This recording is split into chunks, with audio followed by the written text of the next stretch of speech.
Glória a Deus, estamos aqui no monte, aqui no setor industrial, da tarde de domingo, glorificando a Deus. Estava aqui pensando um pouco sobre tempestade, vemos que Jesus Cristo veio sobre a terra com o propósito de buscar e salvar aquilo que se havia perdido, o homem que se desviou, distanciou do caminho do Senhor.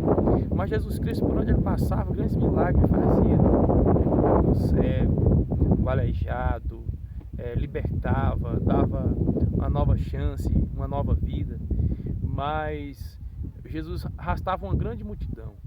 E o que vem na minha mente, que Jesus Cristo para um dia na beira do mar, e Jesus disse para os discípulos: passemos para o outro lado da margem do rio.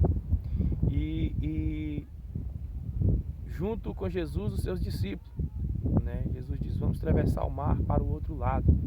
A multidão que o seguia ficara do lado de cá, e Jesus Cristo embarca com seus discípulos. E a Bíblia é bem clara em dizer lá em Marcos, que aquele dia foi um dia que estava tudo tranquilo, estava indo tudo calmo, tudo estava fluindo bem. Aqui é um ponto muito importante na nossa vida: quando tudo está fluindo bem, quando tudo está bem, quando tudo está tão perfeito, tem alguma coisa sempre errada, porque a Bíblia diz que estava tudo bem, tudo estava tranquilo, e de repente Jesus estava descansando, dormindo na polpa daquele barco, daquela embarcação, e de repente flui uma tempestade do nada. Não fica especificado se aquela tempestade era de chuva, mas aparentemente não era uma chuva. Era uma tempestade que ela se formou ali basicamente do nada. As águas começaram a ficar conturbadas e por causa do vento, a água se conturba. Mas aquele dia foi diferente. Os olhos dos discípulos voltam para Pedro, porque Pedro, ele era especialista em embarcação. Pedro era empresário, se fosse nos dias de hoje, em embarcação. Ele conhecia de pesca, conhecia de mudança de tempo, mudança até da própria água. Mas eles voltaram-se para Pedro, porque é comum, quando nós estamos passando por circunstâncias na vida, nós querer olhar para o órgão que vai poder nos atender. Se for na saúde, a gente vai olhar para o médico, a gente vai querer buscar na medicina. Se for uma causa na justiça, um advogado, um juízo.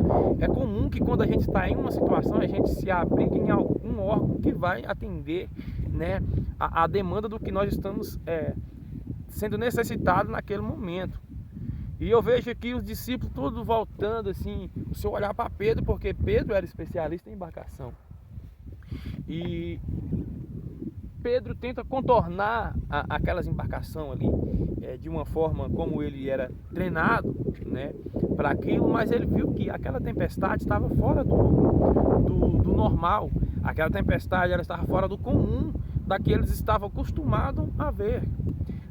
É bem assim também nas nossas vidas. Muitas das vezes as coisas vão bem, mas de repente surge tempestade, de repente surge vendaval, de repente as coisas que estavam indo bem já não começam a estar mais, e muitas vezes a gente quer questionar, quer reclamar, mas muitas vezes para tudo há um propósito, tudo há um propósito, nada acontece nas nossas vidas por acaso, E vamos ver que Pedro fala: não, nós vamos morrer. Então agora eu vejo a preocupação dos discípulos, porque se Pedro não deu conta de contornar aquela embarcação, eles provavelmente dizem: vamos morrer, E aí que eles lembram que Jesus estava na embarcação. Porque nas nossas vidas somos assim: quando as tempestades vêm, quando os momentos vêm, a gente quer correr atrás de um recurso para atender a nossa demanda, para nos dar uma resposta. Muitas vezes nós esquecemos que Deus está no comando de todas as coisas da nossa vida, e que Jesus Cristo está sempre conosco, e muitas vezes esquecemos disso. E os discípulos lembram que Jesus estava na embarcação. Então eles correram lá para acordar a Jesus e dizer: Jesus, nós estamos morrendo, há uma tempestade aqui que ela está fora do comum. E Jesus Cristo, muito cansado na sua matéria física na terra, de uma grande jornada, Jesus Cristo levanta e repreende aquele vento, pede que a água se acalma, a água se acalma. Jesus repreende eles, dizendo ainda: homens de pouca fé, não tendo fé, né? E muitas das vezes é assim nas nossas vidas. Nós passamos por tempestade, queremos que as pessoas façam campanha, oramos por nós, queremos que as pessoas, né, dá um jeito na nossa situação, na nossa tempestade.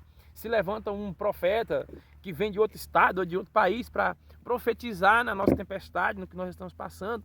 E sendo que Jesus repreende os seus discípulos dizendo: homens de pouca fé, ainda não tendo fé, porque vos podereis repreender aquela tempestade. Mas o que eu entendo é que os discípulos andavam com Jesus, mas às vezes ainda muito pouco conheciam Jesus, porque ele diz: quem é este? Que até o vento e o mar lhe obedecem, né? Então eles estavam num processo ainda de conhecer a Jesus, mas Jesus chamaram eles de incrédulos, porque eles viram os milagres que Jesus fazia. Assim também nas nossas vidas, vemos tanto que o Senhor tem feito, vemos tanto pelos nossos irmãos dos antepassados, né? E muitas das vezes nos faltamos fé diante das tempestades da vida. Mas só que aquela tempestade tinha um propósito. Nada acontece na nossa vida por acaso. Jesus Cristo estava indo com seus discípulos e Jesus pede que a embarcação continue e atravessasse por outro lado. Os discípulos não sabiam para onde ia, porque provavelmente se eles sabessem para onde ia haver uma grande dificuldade de Jesus convencê-la a ir, porque eles estavam indo para Gadara. A Bíblia diz que quando eles colocam seus barcos ali na praia de Decápolis, que é um pequeno vilarejo, né, de Gadara, sai do sepulcro um homem, né, que a Bíblia vai dizer muito sobre ele aí, que ele tinha espíritos imundos e legião de demônio, que não havia cadeia que segurara aquele homem, com tamanha legião de demônio que havia ele.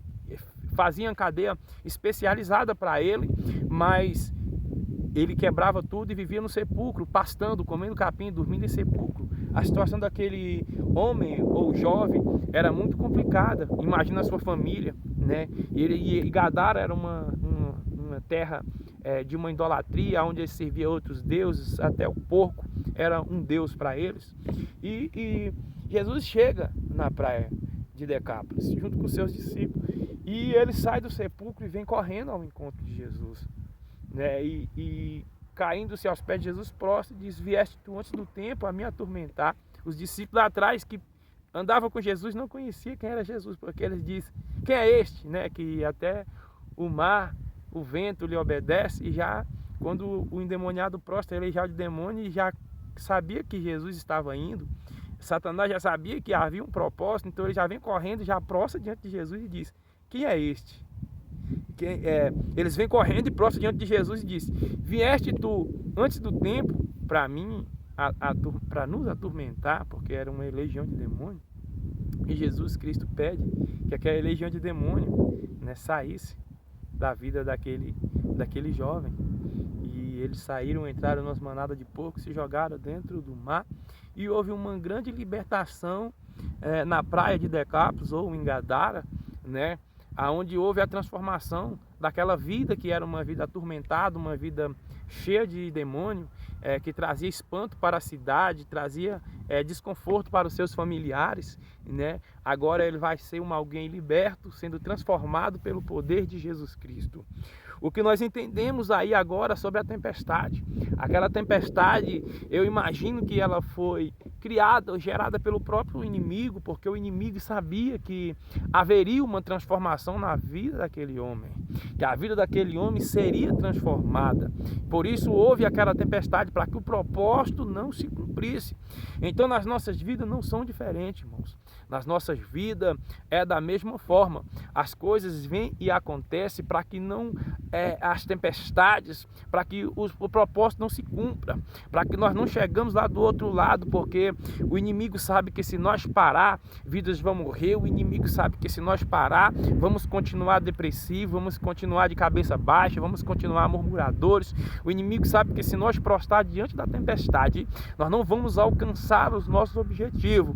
Então nós não podemos parar diante da tempestade. Se a luta vem sobre a minha vida, vem sobre a tua vida, permanece firme, fiel a Deus, que Deus cumprirá e Deus fará tu prosperar.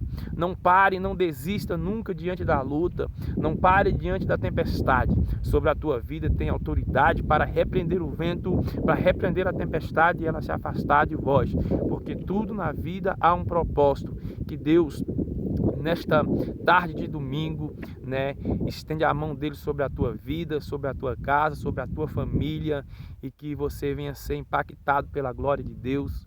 Hoje eu estava um pouco conturbado, meu coração, peguei a minha bicicletinha, estava vestido uma roupa para ir para o trabalho, mas eu vim para o monte, clamar um pouco a Deus, e aqui o Senhor colocou essa palavra no meu coração, para que você não desista, para que você não pare, para que você, mesmo em tempos de lágrima, em grandes dificuldades da vida que só você e Deus sabe, não pare, não desista, prossiga, não baixe a cabeça, não pense que você é um perdedor, você é um vencedor pelo sangue de Jesus Cristo, e que a glória de Deus permanece sobre a tua vida, sobre a tua casa.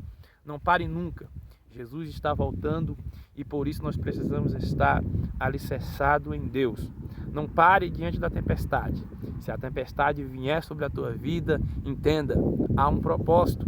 Se a tempestade vir diante de ti, entenda, há um propósito, porque naquela tempestade havia um propósito. O inimigo não queria que aquele percurso chegasse ao seu final. Então, por isso Jesus Cristo também não advertiu os seus discípulos, porque Jesus poderia dizer para eles: não vamos para Gadara, e Jesus Cristo ia ter uma grande dificuldade em convencer os discípulos a ir a Gadara. Então, se Jesus for dizer para nós qual é o nosso percurso, o que nós vamos enfrentar, o que nós vamos passar, o que nós vamos encontrar lá depois da tempestade, a gente não vai querer ir porque a gente sabe que vamos enfrentar barreiras, tempestades, então a gente não vai querer ir. Então o nosso percurso também é assim. Jesus não vai nos dizer para que nós não viemos parar, mas há uma grande obra para a minha vida, há uma grande obra para a sua vida, e por isso as tempestades. Se tudo estiver bem na sua vida, meu irmão, ore. Se tudo estiver fluindo muito certinho, muito bonzinho, alguma coisa errada. Nós que temos propósito, nós que temos objetivo, temos vento, temos tempestade, temos luta, mas nunca vamos parar. E vamos continuar dizendo que nós somos projetos na mão de Deus a cumprir o que Jesus nos diz: ide por todo o mundo e pregai o Evangelho. Amém? Deus abençoe.